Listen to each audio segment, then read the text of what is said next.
तर मध्य प्रदेशचे मुख्यमंत्री मोहन यादव यांनी मुख्यमंत्री फडणवीसांची वर्षा निवासस्थानी भेट घेतली. दोन्ही नेत्यांमध्ये विकासाच्या मुद्द्यांवर चर्चा झाल्याची माहिती आहे. फडणवीस यांनी भेटीसंदर्भात ट्विट करत माहिती दिली. तर बातमी आहे सिंधुदुर्ग जिल्ह्यातून. दोडामार्ग तालुक्याला मुसळधार पावसानं झोडपलं असून संपूर्ण जनजीवन विस्कळीत झालं. तिलारी नदी काठच्या बऱ्याच गावांचा संपर्क तुटला. खोडगे परमे, खोडगेवाडी, कुडासे आदी पुलावर तसंच तालुक्यातील छोट्या मोठ्या कॉजवेवर पाणी आल्यानं पूर परिस्थिती जी आहे ती निर्माण झाली आहे.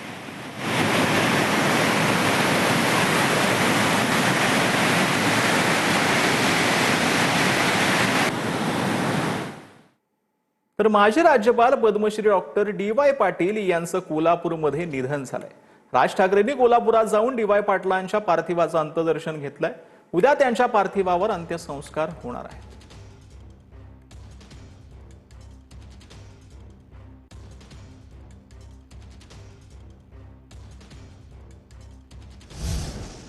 तर लगान आणि गजनी चित्रपटातील अभिनेते प्रदीप रावत यांचं निधन झालंय.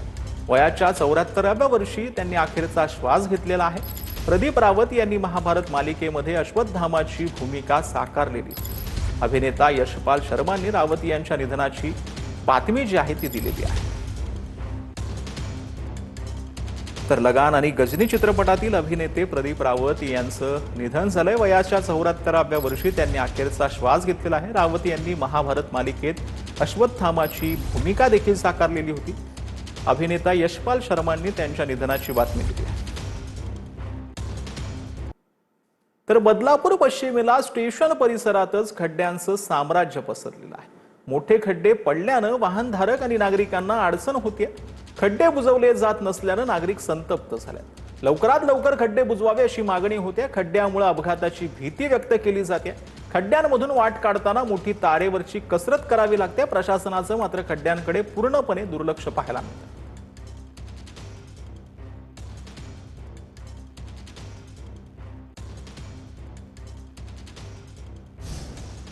तर परभणीमध्ये युरिया खताची कृत्रिम टंचाई निर्माण झाली. शेतकऱ्यांना युरिया खताचा एका बॅगेसाठी 360 रुपये मोजावे लागतात. या हंगामामध्ये युरिया खत मिळत नसल्यानं शेतकरी हैराण झाले. तर दुसरीकडे कृषी केंद्र चालक युरिया खताचा कृत्रिम साठा करत असल्याचा प्रकार समोर आलाय. कृत्रिम साठा करून चढ्या दरानं विक्री केली जाते. कृत्रिम साठा होऊ नये यासाठी खबरदारी घेतली जात असल्याची माहिती कृषी अधिकाऱ्यांनी दिली. मला युरिया आहे का काय भाव जाईल? 266 4 बॅगवर नॅनो डीएपीची बॉटल घ्यावंच लागेल. यायला जाता करणार काय आमचा नाही. आणि पोतं केवढ्याला पडेल? 480 म्हणलं होतं, 70 ला होतं म्हणलं होतं, 460 ने यायले होतं. 266 दोन पोत्यावर एक नॅनो बॉटल. 4 पोत्यावर नॅनो डीएपीची एक बॉटल आहे 600 रुपये. आणि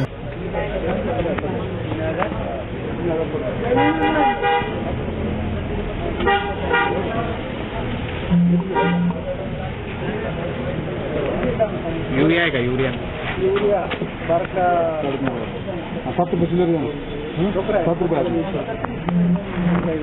ठोकरा युरिया काय भाव? 350.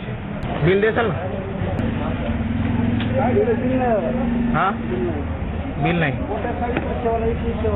जास्त पोते घेतले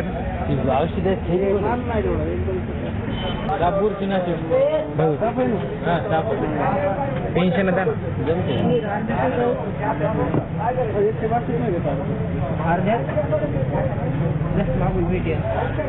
ऐका ना 300 फायनल किती जातात सांगा. 5-7 दुकानं फिरलो मी. 5-7 दुकानावर गेल्यानंतर त्यांना मी युरियाविषयी विचारणी केली. तर त्यांनी मला सांगितलं की बाबा युरिया आहे. आता मी त्यांना भाव विचारल्यानंतर ते म्हणले बाबा 360 रुपये आहे. मी म्हणलं नाही, ते 266 रुपयेच आहे. तर ते बोलले की नाही म्हणे 360 असत तर मिळतंय. मी म्हणलं बाबा पक्क बिल द्या. तर ते बोलले नाही पक्क बिल नाही म्हणे. पक्क बिल जर पाहिजे असेल तुम्हाला तर तुम्हाला युरिया भेटत नाही. कृत्रिम टंचाई केली जाते असं टीव्हीच्या कॅमेऱ्यात कैद झालेलं आहे. त्या कृषी केंद्र चालकांवरती काय कारवाई केली जाते?